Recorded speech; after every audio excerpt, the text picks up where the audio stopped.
Prologue. Le réveil du dormeur intérieur. Il est 5 heures du matin. Le monde dort encore. Dans les rues, un silence suspendu, presque sacré.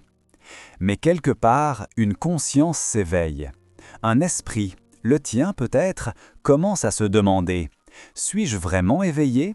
Ou ai-je simplement appris à fonctionner, jour après jour, sans jamais vraiment vivre ?» Nous vivons dans un monde où tout va vite. Les gestes sont automatiques, les pensées recyclées, les émotions, souvent, étouffées. Selon les neurosciences, près de 95% de nos décisions quotidiennes sont dictées par l'inconscient. Chaque mot que tu dis, chaque mouvement que tu fais, n'est que la répétition d'un programme installé depuis des années, parfois depuis ton enfance. Imagine en instant que tu n'es pas celui qui pense, mais celui qui observe la pensée. Tu commences à sentir que quelque chose bouge, lentement, comme un voile qui se lève. C'est le début du réveil intérieur. Les sages de toutes les traditions l'ont décrit. Bouddha parlait du sommeil de l'ignorance. Socrate du « connais-toi toi-même ». Stephen R. Covey, lui, l'a traduite en une loi simple mais puissante, la conscience du choix. Avant toute transformation, il faut se réveiller. Mais te rends-tu compte que la plupart des gens ne choisissent pas vraiment? Ils réagissent. Ils obéissent à leurs habitudes comme à des chaînes invisibles. Et ils appellent cela liberté. Ils confondent mouvement avec progrès, agitation avec vie, vitesse avec direction. Regarde autour de toi. Combien de visages fatigués crois-tu chaque jour?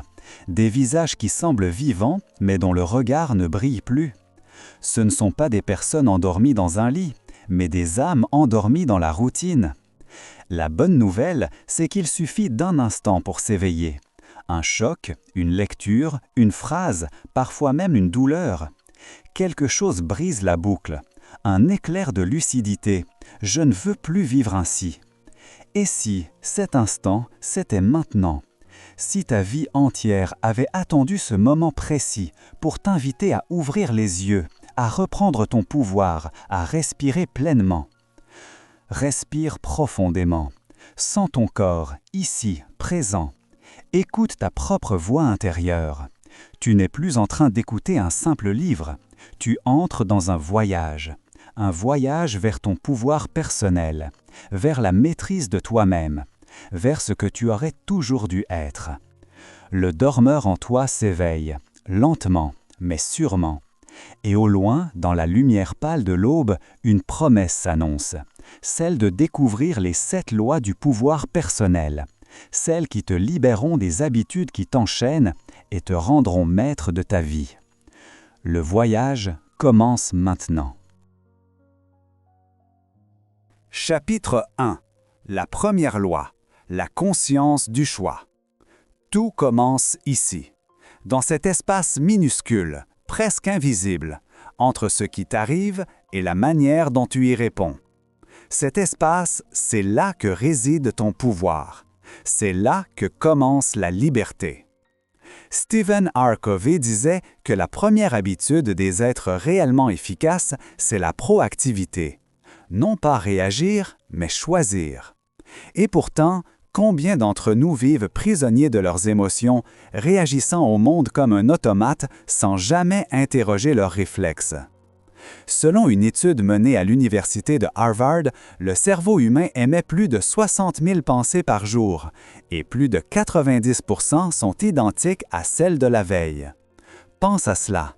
Chaque matin, tu te réveilles, tu ressens, tu agis exactement comme hier, et hier comme avant-hier. Tu crois avancer, mais souvent tu tournes en rond, dans un labyrinthe de comportements programmés. Viktor Frankl, psychiatre et survivant des camps de concentration, avait compris ce que peu d'hommes découvrent dans une vie entière. Entre le stimulus et la réponse, il existe un espace. Et dans cet espace réside ta liberté. Personne ne peut t'enchaîner intérieurement si tu décides de ne pas te soumettre à la réaction automatique. Imagine une situation banale. Quelqu'un t'insulte, te provoque ou te trahit. Ton corps réagit, Tension, colère, défense. Mais au lieu de répondre instinctivement, tu respires 1 seconde, 2 secondes, et dans ce court instant, tu choisis. Tu redeviens maître. C'est là que naît le vrai pouvoir personnel, non pas dans le contrôle des autres, mais dans la maîtrise de toi-même. Les neurosciences l'ont prouvé. Chaque fois que tu interposes un choix conscient entre une émotion et ton action, tu renforces le cortex préfrontal, le siège de la raison et de la sagesse. Ton cerveau se reprogramme littéralement. Les connexions neuronales se reforment, plus fortes, plus stables. Tu n'es plus victime de ton passé, tu deviens l'architecte de ton futur. Mais demande-toi, combien de fois dans ta journée agis-tu réellement par choix? Quand tu regardes ton téléphone dès le réveil, est-ce un choix ou une habitude? Quand tu manges ce que tu sais mauvais pour toi, est-ce une décision ou une fuite? Quand tu t'autocritiques, est-ce la vérité ou une vieille voix que tu as laissé vivre trop longtemps? Le monde moderne adore te faire croire que tu décides librement. Mais chaque publicité, chaque notification, chaque algorithme a déjà prédit ton prochain geste avant même que tu en aies conscience. La vraie rébellion aujourd'hui, c'est la conscience. Ferme les yeux. Imagine-toi debout dans une pièce sombre. Autour de toi, des milliers d'interrupteurs, tous allumés depuis toujours. Certains éclairent ta colère, d'autres ton doute, ton impatience, ta peur. Et pour la première fois, tu poses la main sur un d'entre eux et tu l'éteins. Silence, paix, clarté. Tu viens de reprendre ton pouvoir. C'est cela la première loi du pouvoir personnel. Rappelle-toi à chaque instant que tu as le choix. Choisir, ce n'est pas seulement décider entre 2 options, c'est reconnaître que tu es responsable de ton énergie, de ta présence, de ta lumière. Tu n'es plus un automate, tu es un créateur. Et maintenant que tu as ouvert les yeux sur la puissance du choix, une question s'impose. Si tu pouvais créer ta propre vie à ton image, quelle vision te guiderait chaque matin? C'est là que nous amène la 2e loi, celle de la vision créatrice. Prépare-toi, car le monde intérieur que tu t'apprêtes à découvrir pourrait bien transformer à jamais le monde extérieur que tu connais. Chapitre 2. La 2e loi, la vision créatrice. Ferme les yeux un instant. Imagine-toi sur le pont d'un navire perdu au milieu de l'océan. Le vent souffle, les vagues frappent la coque, et tout autour de toi, rien qu'une ligne infinie entre le ciel et la mer. Si tu n'as pas de cap, chaque vague devient une menace.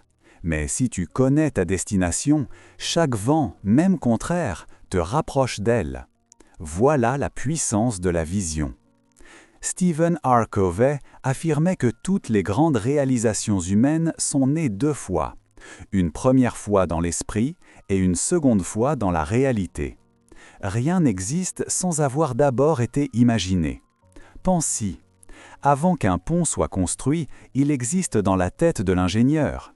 Avant qu'une symphonie soit entendue, elle vibre déjà dans l'esprit du compositeur. Avant qu'une vie soit transformée, elle a été rêvée. Mais la question est simple.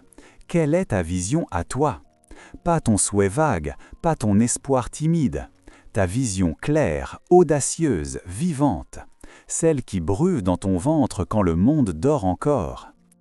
Les neurosciences confirment ce que les sages savaient depuis toujours. Le cerveau ne distingue pas une image imaginée d'une expérience vécue. Lorsque tu visualises ton futur avec intensité, ton système nerveux s'y adapte. Les mêmes circuits neuronaux s'activent que si tu y étais déjà. Tu ne crois plus seulement, tu deviens. Les athlètes d'élite le pratiquent depuis des décennies. Michael Phelps, champion olympique, visualisait chaque course des milliers de fois avant de plonger. Il voyait le moindre détail, la température de l'eau, la tension de ses muscles, la lumière sur la surface. Le jour de la compétition, il ne nageait pas vers la victoire, il la rejouait. Et toi, combien de fois rejoues-tu ta vie avant de la vivre?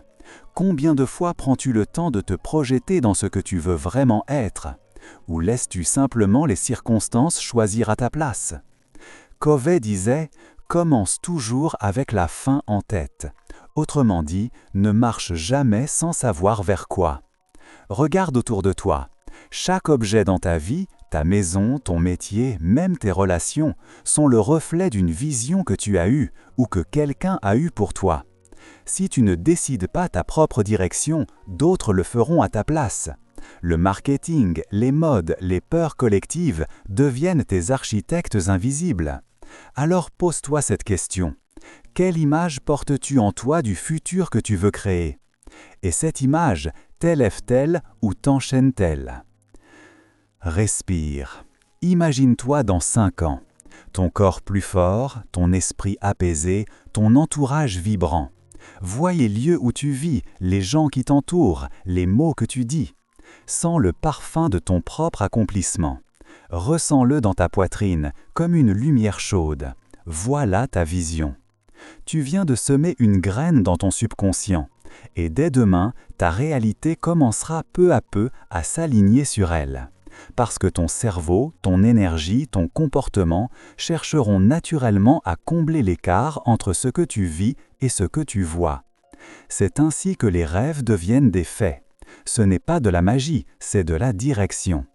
La vision, c'est la boussole du pouvoir personnel.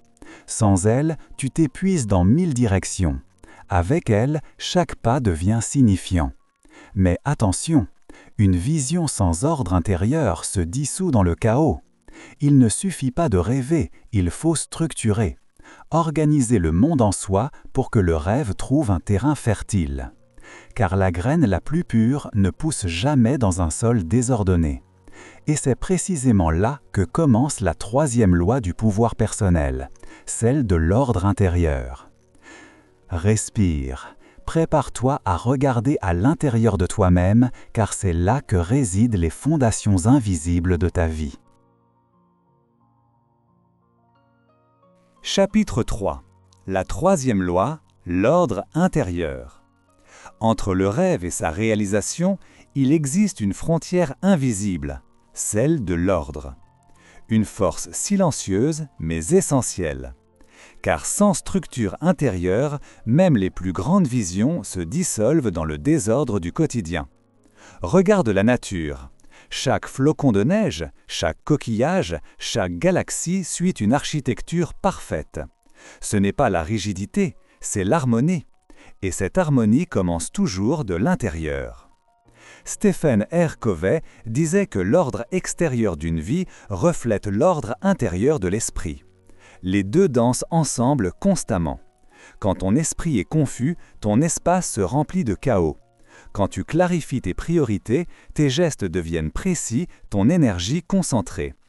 Selon une étude menée au MIT, 40% de nos actions quotidiennes ne sont pas des décisions conscientes, mais des habitudes.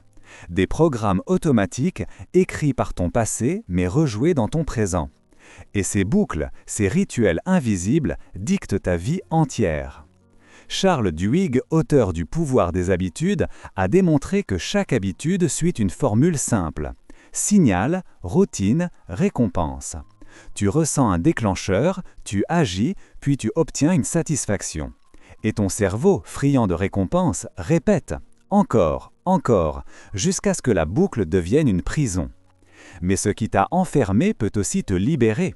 L'habitude, maîtrisée consciemment, devient un levier de transformation. Chaque petit acte répété consciemment construit ton futur comme une pierre dans une cathédrale. Ferme les yeux. Imagine ton esprit comme un atelier silencieux. Des milliers d'outils y reposent, tes pensées, tes émotions, tes gestes. Mais depuis des années, ils s'activent seuls, sans direction. Aujourd'hui, tu entres dans cet atelier, tu balaies la poussière, tu reprends les commandes. Tu ranges, tu jettes, tu répares. Et peu à peu, ton monde intérieur retrouve sa clarté. Ce n'est pas un nettoyage, c'est une renaissance. L'ordre intérieur ne consiste pas à tout contrôler, mais à savoir ce qui mérite ton attention. Car ton attention, c'est ton énergie, et ton énergie, c'est ta vie. Les moines zen le répètent depuis des siècles. Quand tu ranges ton environnement, tu ranges ton esprit. C'est pourquoi tant de traditions spirituelles commencent par le rituel de la propreté, du silence, de la respiration. Non pas pour obéir à une règle, mais pour ancrer une présence. Et toi, comment pourrais-tu créer ton propre rituel d'ordre intérieur? Peut-être en commençant chaque matin par 5 minutes de silence. Peut-être en écrivant les 3 choses essentielles que tu veux accomplir. Peut-être simplement en respirant consciemment avant d'ouvrir ton téléphone. Parce qu'à chaque fois que tu remets de la conscience dans ton chaos, tu redessines ta carte intérieure. Souviens-toi, ton environnement n'est pas neutre, il est le miroir de ton état intérieur. Observe-le sans jugement, et il te révélera ce que tu portes encore en désordre en toi. L'ordre intérieur est la base de toute maîtrise. Sans lui, la vision se dissipe. Avec lui, tout devient possible. Mais vient ensuite une autre question essentielle. Même si tu ordonnes ton monde, encore faut-il savoir où investir ton temps et ton énergie. Car tu peux avoir un esprit clair et pourtant te perdre dans 1000 urgences inutiles. Le temps n'est pas ton ennemi, il est ton allié, si tu sais l'écouter. Et c'est précisément là que commence la 4e loi du pouvoir personnel, la gestion du temps et de l'énergie. Car il ne s'agit pas de vivre plus vite, mais de vivre juste. Chapitre 4. La 4e loi, la gestion du temps et de l'énergie. Le temps. Ce mot que nous prononçons chaque jour sans jamais vraiment le comprendre. On dit souvent « je n'ai pas le temps ». Mais est-ce vrai? Ou bien n'avons-nous simplement pas appris à le diriger? Stephen R. Covey disait « Le plus important n'est pas de gérer le temps, mais de se gérer soi-même. » Parce que le temps n'attend pas. Il s'écoule, implacable, seconde après seconde. Mais toi, tu choisis comment l'habiter. Selon une étude menée par McKinsey, les personnes capables de focaliser leur attention sur une seule tâche sont 5 fois plus productives que celles qui se dispersent. Et pourtant, le monde moderne te bombarde de distractions toutes les 10 secondes. Chaque notification, chaque vibration, chaque écran te vole un fragment de ton attention. Et ce que tu perds là, ce n'est pas seulement du temps, c'est ton énergie vitale. Le temps est horizontal. L'énergie, elle, est verticale. Tu peux avoir 24 heures dans une journée, mais si ton énergie est basse, ces 24 heures deviennent stériles. En revanche, une seule heure de pleine présence peut valoir une journée entière. Alors pose-toi cette question. À quoi offres-tu ton énergie chaque jour? À tes peurs, à tes colères ou à ta croissance? Covey proposait une image simple mais révolutionnaire, la matrice du temps. Elle distingue 4 zones. 1. Ce qui est urgent et important, les crises, les obligations vitales. 2. Ce qui est important mais non urgent, la planification, la santé, les relations. 3. Ce qui est urgent mais non important, les interruptions, les messages, les appels. 4. Ce qui est ni urgent ni important, les distractions, les fuites d'énergie. La majorité des gens vivent dans les 2 dernières zones.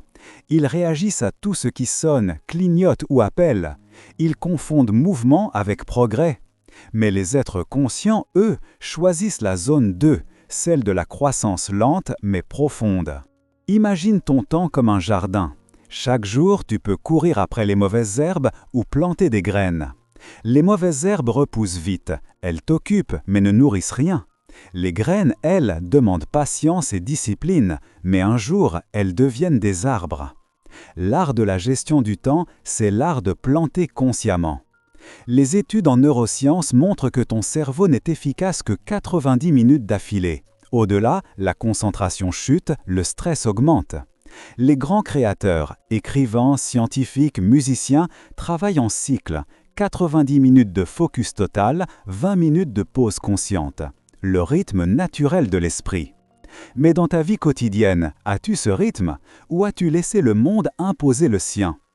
Ferme les yeux un instant. Vois-toi debout sur une plage au coucher du soleil. Les vagues avancent et reculent, comme des respirations.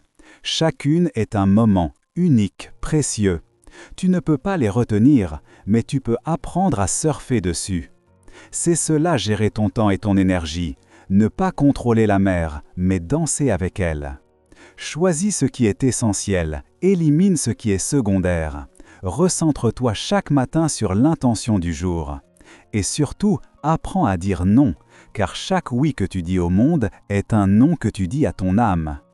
Quand tu commenceras à vivre ainsi, tu découvriras un miracle discret. Les journées n'auront pas plus d'heures, mais elles auront plus de sens. Et quand ton temps, ton énergie et ton ordre intérieur s'alignent, quelque chose de magique se produit. Tu deviens fluide, centré, lumineux. Et cette lumière attire les autres, naturellement. Car le prochain niveau de pouvoir personnel ne se conquiert pas seul, il se crée avec les autres. C'est là que naît la 5e loi du pouvoir personnel, l'intelligence émotionnelle. Car comprendre le monde commence toujours par comprendre son propre cœur. Chapitre 5. La 5e loi, l'intelligence émotionnelle. Il existe une force silencieuse, plus puissante que la logique, plus contagieuse que la parole et plus déterminante que le savoir. Cette force, c'est l'émotion. Les chercheurs de Harvard l'ont démontré. Le QI, le quotient intellectuel, n'explique qu'environ 20% du succès d'un individu. Les 80% restants dépendent de ce qu'ils appellent le QE, le quotient émotionnel. Autrement dit, ce n'est pas ton savoir qui façonne ta vie, mais la manière dont tu gères ce que tu ressens. Stephen R. Covey voyait dans cette loi le cœur même du leadership personnel. Car diriger les autres sans se diriger soi-même, c'est comme vouloir allumer un feu avec de la glace. Souviens-toi d'un moment où la colère t'a submergé. Tu sentais la chaleur monter, les muscles se tendre, les mots prêts à exploser. Et pourtant, quelques secondes plus tard, tout était dit, trop vite, trop fort. La réaction avait pris le contrôle. Combien de décisions, combien de relations ont été détruites dans ces secondes aveugles? Les neurosciences ont donné un nom à cela. L'amygdale hijack, le détournement par l'amygdale, cette petite région du cerveau qui déclenche la peur, la colère ou la panique. Lorsque tu réagis sous son emprise, le cortex préfrontal, siège de la raison, s'éteint temporairement. Tu n'es plus un être conscient, tu es un animal blessé. Mais voici la clé. Tu peux reprendre le contrôle. La respiration consciente, l'observation intérieure, la pause avant la réponse, autant de gestes simples qui rallument la lumière de ta conscience.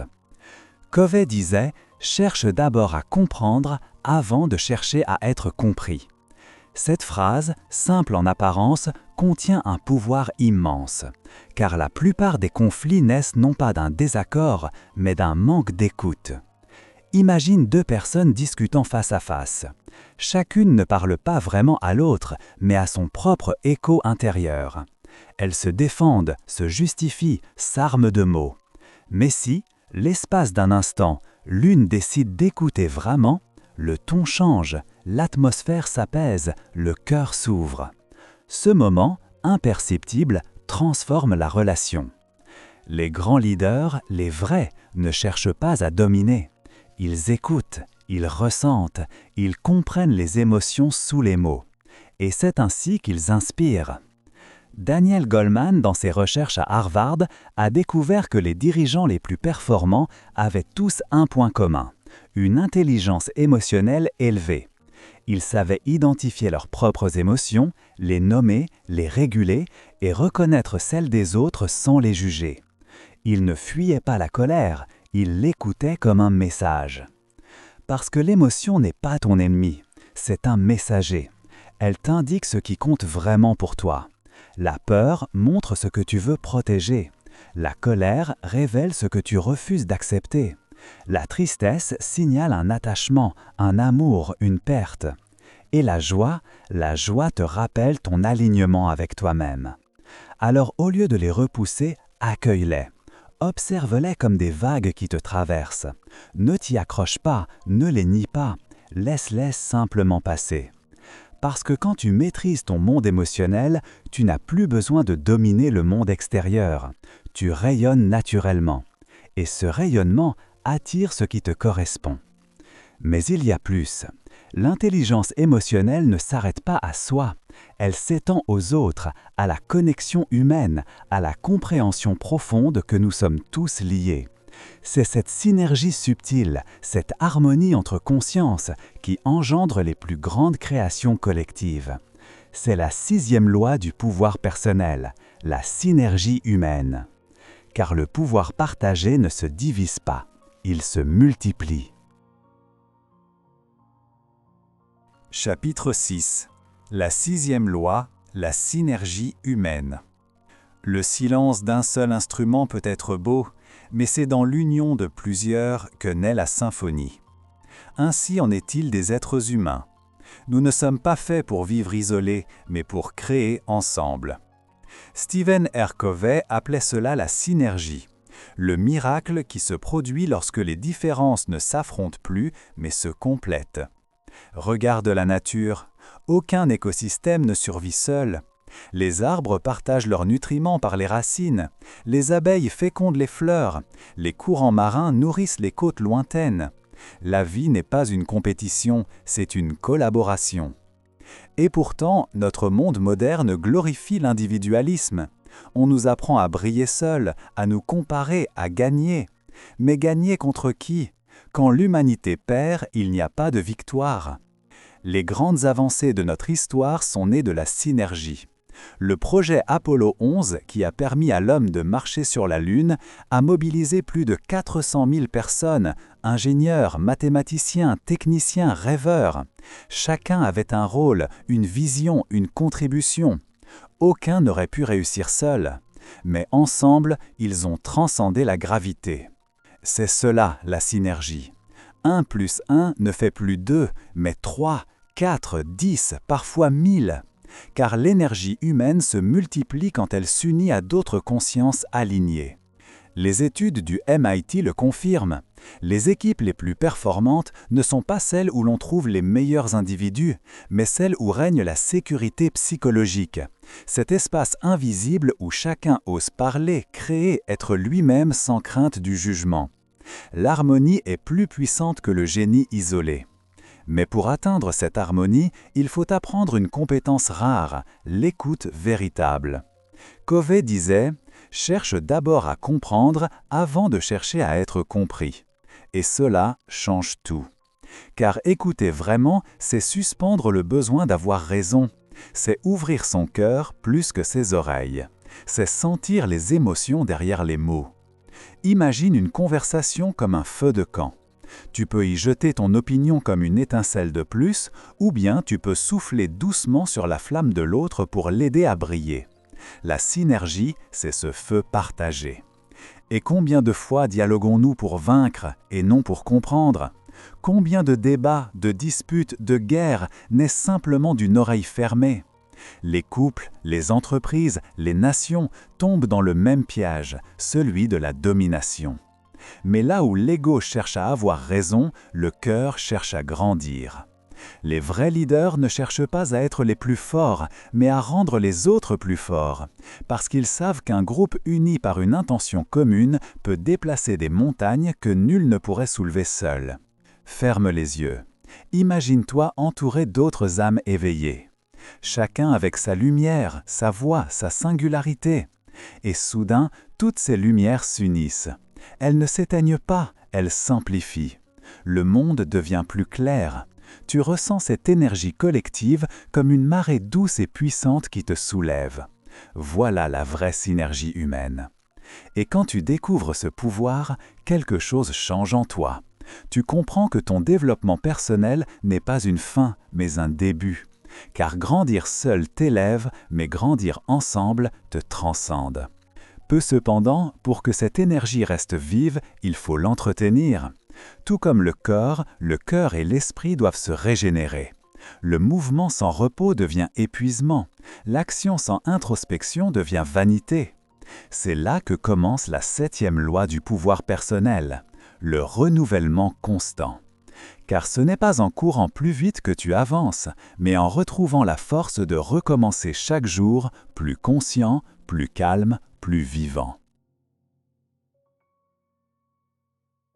Chapitre 7. La 7e loi, le renouvellement constant. Tout ce qui vit respire, se transforme, renaît. La nature le sait. Chaque saison, chaque vague, chaque lever du soleil raconte la même vérité. Rien ne dure, tout se régénère. Mais l'homme moderne l'a oublié. Il court sans pause, sans souffle, sans silence.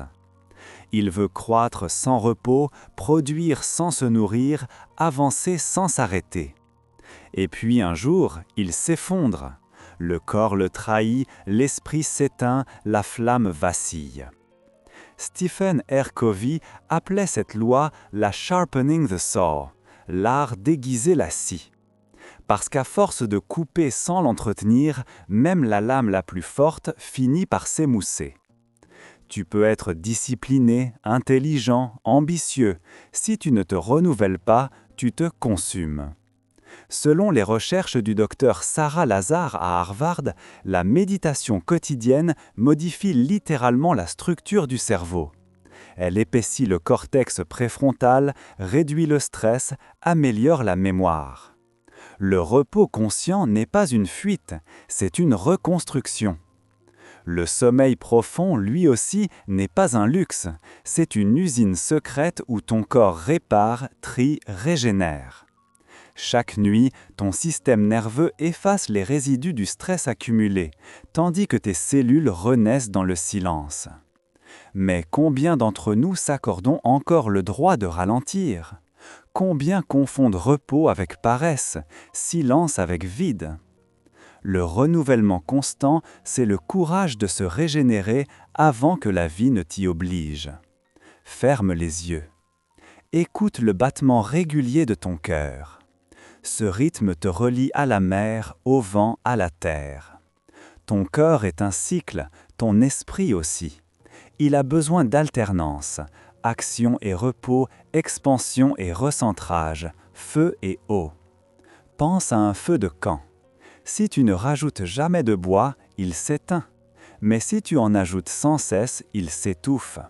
Le secret est dans la respiration du feu. Ainsi est la vie intérieure. Chaque jour, demande-toi, qu'ai-je fait aujourd'hui pour nourrir mon corps? Qu'ai-je offert à mon esprit pour le rafraîchir? Qu'ai-je donné à mon âme pour la faire sourire? Marche dans la nature, médite, écris, chante, aime. Laisse-toi inspirer par ce qui te fait du bien. Parce que l'énergie que tu offres à ton propre équilibre deviendra la lumière que tu rayonnes dans le monde. Le renouvellement constant est un acte sacré. Il t'empêche de te fossiliser dans l'orgueil du passé et te garde humble face aux mystères de la vie. Chaque respiration est une renaissance miniature. Chaque matin, une réinitialisation silencieuse. Tu n'es pas celui d'hier, tu es un être nouveau à chaque instant. Et lorsque tu vis ainsi, conscient, régénéré, fluide, le temps cesse d'être un ennemi. Il devient un allié. Il t'accompagne au lieu de t'épuiser. Car au bout de ce chemin d'équilibre et de croissance vient la dernière étape, celle que peu atteignent. Non plus la maîtrise de soi, mais la transmission. C'est le moment où l'élève devient maître, où ton pouvoir personnel cesse d'être pour toi et devient lumière pour les autres. C'est la dernière porte, celle de la transmission du pouvoir, le souffle final et éternel. Laisse-toi guider vers l'ultime étape. Épilogue. Le 8e souffle. La transmission du pouvoir. Le voyage touche à sa fin, mais en vérité, rien ne s'achève. Ce que tu as découvert en toi n'est pas une destination, c'est un cycle, un souffle, une onde qui continue. Tu es parti à la recherche de ton pouvoir personnel, et tu as trouvé bien plus. La conscience, la vision, l'ordre, la présence, l'équilibre, la connexion, la régénération. Cette loi, 7 portes qui t'ont mené ici, dans cet espace silencieux où tout devient simple. Mais une dernière vérité t'attend, car le pouvoir, s'il reste enfermé, se fane. Le vrai pouvoir ne se garde pas, il se transmet. Stephen R. Covey disait « La croissance la plus profonde se produit quand tu élèves les autres, quand ton savoir devient lumière, quand ton expérience devient guide, quand ton courage inspire sans imposer, alors tu franchis le seuil de la maîtrise. » Regarde les grands maîtres de l'histoire. Ils n'ont jamais cherché à dominer, mais à éveiller. Bouddha n'a rien imposé, il a simplement marché, et d'autres ont voulu comprendre sa paix. Gandhi n'a pas crié sa puissance, il l'a vécue en silence, et le monde a suivi ses pas. Ces êtres ne voulaient pas briller seuls, ils voulaient allumer des flammes. Et maintenant, c'est à toi. Car la transformation que tu as vécue ne t'appartient pas. Elle est un fragment du grand souffle universel, un souffle que tu peux transmettre à ton tour, par tes mots, ton exemple, ta présence. Tu n'as pas besoin d'être parfait, tu n'as pas besoin d'enseigner, il suffit d'incarner. Quand tu choisis de vivre en conscience, chaque regard que tu poses devient un miroir pour l'autre. Chaque geste simple, chaque mot bienveillant, devient un rappel pour ceux qui t'entourent, qu'ils ont, eux aussi, ce pouvoir endormi en eux. Le vrai maître n'est pas celui que l'on admire, c'est celui qui éveille le maître chez les autres. Ferme les yeux un instant. Sens ta respiration. Inspire. Expire. Chaque souffle que tu prends aujourd'hui rejoint le souffle du monde. Tu fais partie d'un mouvement plus vaste, d'une chaîne invisible d'âmes en éveil. Et tant que tu restes fidèle à ces lois, la conscience, la vision, l'ordre, l'attention, la compréhension, l'union et le renouveau, ta vie restera un enseignement vivant. Un jour, quelqu'un croisera ton chemin, et peut-être sans le savoir, tu seras pour lui ce que ce livre a été pour toi, un déclencheur, un feu, un miroir. Alors, transmets, pas en prêchant, mais en vivant, pas en imposant, mais en inspirant. Car chaque fois que tu éveilles un autre être humain, le monde s'éclaire un peu plus. Et dans cette lumière partagée, ton pouvoir devient éternel. Le voyage est terminé, mais ton histoire commence maintenant.